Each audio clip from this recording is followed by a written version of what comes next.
Top WWE stars have been branded difficult to work with. The next challenger for the WWE SmackDown Women's Title has potentially been revealed, and we have scrapped WWE plans for an AEW talent. Stay tuned for the news. With the top WWE stars have been branded difficult to work with on a podcast, Road Dogg was the special guest on Stories with Briscoe and Bradshaw, in which JBL talked about his short run as a WWE agent, and it led to a discussion with two current stars. What did JBL say about some current stars? JBL, he said, I lasted 6 weeks as an agent. I walked in and I said, I will not be doing this anymore. I love Sami. I think his character's great, but I was his agent and everything was questioned. Everything. So that's some tough words about Sami Zayn there. Maybe the JBL's not a big fan of Sami Zayn's match planning? I think, when Road Dogg goes on to add, Kevin Owens is the same way. Every single thing needs to be talked about and talked about a lot. And I'm talking about from the reversal of an Irish whip to, well, now do you put your feet here? I would always just say, you all do something, put something together and come back to me, because I wasn't going to sit there and debate, because that will do it. Sami Zayn will do it, but he's the nicest guy in the world. And of course, then JBL had to, after the Sami Zayn is the nicest guy in the world. JBL, no, Sami is a nice guy. Yeah. He's extremely talented. But when I had to work with him as an agent, as soon as the match was over, I walked up to John Laurinaitis and said, I will not be here next week. To which he said, is it that bad? I said, I'm doing commentary only. So JBL and Road Dogg don't seem to be fans of Sami Zayn and Kevin Owens when they're planning a match. I don't think it's necessarily as like, oh, they don't like him, oh, those new wrestlers. And I think that there's a lot of like documented cases across the wrestling world, through wrestling history. Some wrestlers seem to prefer a more loose, free-form style. Some wrestlers like to plan every single detail down to the last T, so that they can, make sure every little bit of crowd interactions ready there to go, and they know what kind of response they're going to get. And I think it just comes down to creative approach, right? So absolutely, it's like editing. Like some editors, like me, I kind of, when I'm learning new stuff, I just sort of learn the bits I need to learn. But then you've got people who go and learn everything. They learn every last bit. And I'll get round to it eventually when I need that bit. But for now, I just need to learn how to do that. So I think just across many jobs in many spheres, you get this sort of interaction. And it's not necessarily a bad thing in terms of like, oh, I don't like them. It's maybe just like I just couldn't work with that sort of like thing. I'm not that type of guy. It's just a really good insight, though, into how, as you say, how these guys work. Sami and Kevin, they're veterans of the industry.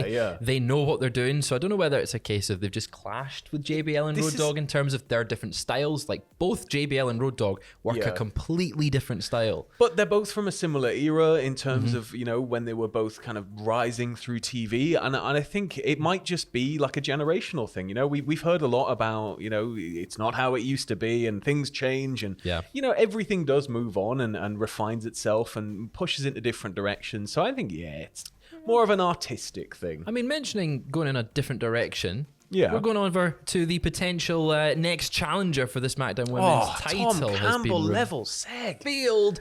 Do you know who it was that revealed it?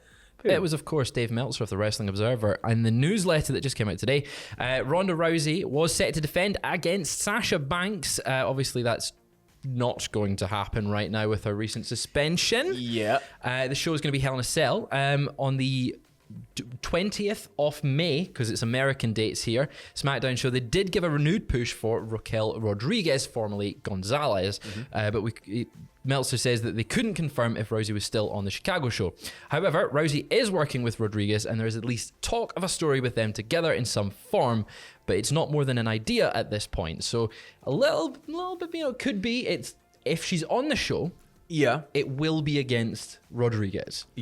I think it makes sense, it kind of slots right in together. It's not the match they wanted, but I think it's about time they really started, pushing Rodriguez a little harder and really trying to elevate her to that level, because she's shown she can do it in NXT. And so, all you've got to do is try and replicate that on a larger scale. And it might mean, we get an interaction initially, and then there's going to be a little bit of a gauntlet for her to go through to get back to Ronda, or vice versa. There might be, however they lay it out. But I think there is a way here you can, use Ronda's position in order to elevate Rodriguez through. Absolutely. I mean, Rodriguez, as you said, really, really talented, was at the main event scene in NXT. I could see a really good match going on here between them if they get given a decent amount of time. And if Ronda's into it, like it's Ronda's always kind of just there and ready to go, and quite a dynamic style, and it'll be a nice clash of styles on like a big match feel. So I think it could work. It'll be interesting. Yeah, as you said, different styles. Charlotte is who Ronda's mostly faced since coming back, and Charlotte is considerably taller than Ronda in a sense, but this is someone who's bigger than Ronda in a powerhouse sense. That it's something new. We've not seen that with Ronda. With her finisher obviously being a big power bomb of sorts. But what's happening with on the point Raquel's of that finisher? Yeah. So apparently, according to the Observer again, they are evidently going to have to come up with a new name for Rodriguez's finishing move. And why is that? Well, her powerbomb variation was called the Chingona Bomb or Chingona Bomb on NXT. Michael Cole and Pat McAfee also called it that, but every time they said it during the match, there was apparently a sound edit. Yes, in order to remove it. Cuts it out. So this would have been done live, and it must have been something apparently that scared them off at the last minute to the point that they didn't even tell the announcers ahead of time, because you would normally they've got their earpiece in. It would just be like, "Whoa, don't say the word." You have you've got a live delay going on. You have it's the way that these events work is in case of anything, in case of fans chanting negatively, in case of something bad happening, in case of the show getting derailed, there's that pocket of time where they can kind of, bring things to a quick close if needs be before any of that makes it to home TV. But it's not usually used to sound edit the announcers, as you said. You'd think that it would go through the headsets. So we did a little bit of digging into the word, didn't we? We did. So we didn't actually know what it I'm terrible meant. Now, we can't actually say one of the meanings of it. Yes. It's a naughty word, which is understandable that WWE would maybe not want. Well, it can apparently mean badass female. That's fine. Apparently, which is fine. That's fine. If that's maybe the context it's using in. But what's the other meaning? Apparently, it can also stem off from the F word. Apparently, according to Urban Dictionary, so don't quote me on it. Yeah. Quote whoever uploaded the it to reliable source that is Urban Dictionary. Apparently, it might stem. The root of it might stem from the F word. Your own name on Urban Dictionary? No, I haven't. That's always fun. Really Go and do that to. and let us know your responses in the comments. But yes, it's a naughty word, and I can understand they maybe want to get away from that name, bring in something that's a bit more sponsor friendly, especially if they're trying to push her as a star in certain markets, and in those markets, it's a naughty word that you can't get away with. I don't know. I sometimes you can be entirely too like, oh, and they used it on NXT for a long time, and it didn't seem to have any issues. So, but in Vince's mind, nobody watches that. Yeah, that's true.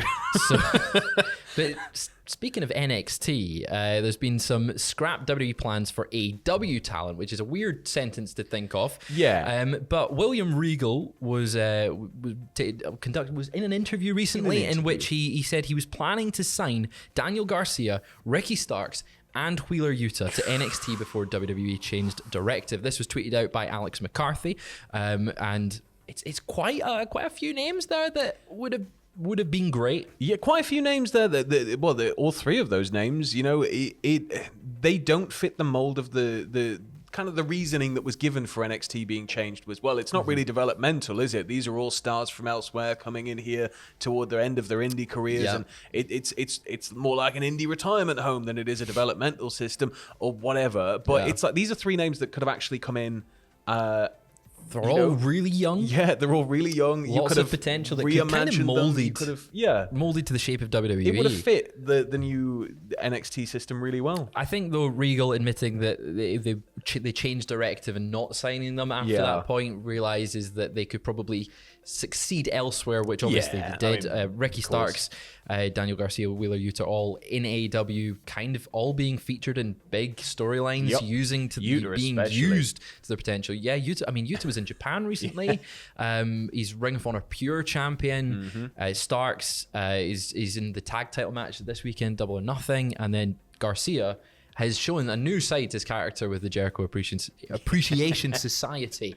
It's been great stuff. But staying on AEW news, we do have an update on Colt Cabana's AEW status. Once again, coming from the Wrestling Observer newsletter, it's been noted Colt Cabana hasn't been on any shows for a while, and it's because he's been earmarked for the Ring of Honor group if and when that starts. So it looks like he's going back to his old stomping grounds. This may be in some form, as Meltzer admits here, related to his issues with CM Punk. Cabana was signed to a new contract, which was pushed for by Matt and Nick Jackson, and worked for the Ring of Honor pay-per-view show, which was back in April. Yeah. And he's not been in any of the AEW tapings since then, since his new deal was signed, which is quite strange. He'd sign a new deal, not appear on any shows, but I think whatever the reasoning is for it, if Colt Cabana is going to be moving on toward Ring of Honor, he's somebody who's very intrinsically tied to the more recent, chunks of important Ring of Honor history. He's a former tag champion there, two-time tag champion with Punk, but former two-time champ there. So I think it's something you can, Colt is a guy you can bring in there, and he will be familiar. And he's got that legacy about him with the Ring of Honor brand that for new fans who may know of Colt's work elsewhere but not his Ring of Honor stuff, they'll be able to very quickly establish that this guy is very important to the history of this company. When I think Colt Cabana, my mind jumps to Ring of Honor. Yeah. That's what I think of. Him and CM Punk, Kevin Steen, Kevin Owens, and El Generico, all Ring of Honor veterans. And so putting him there, as I think we've said before, with numerous people going back to Ring of Honor, would really provide a lot of a wealth of knowledge to those that are going to go there and train. And I think it'll be sort of for the viewers as well, maybe a little bit reassuring for longer term Ring of Honor fans that it's not, because I imagine there might be a little bit of concern. It's like, is it going to change very much? I quite like this, and maybe if they just do that, how is it going to look? Maybe bringing in some of these more established Ring of Honor names is going to kind of just make it a little bit neater, a bit better and all overall. But that is all the news we have for you today.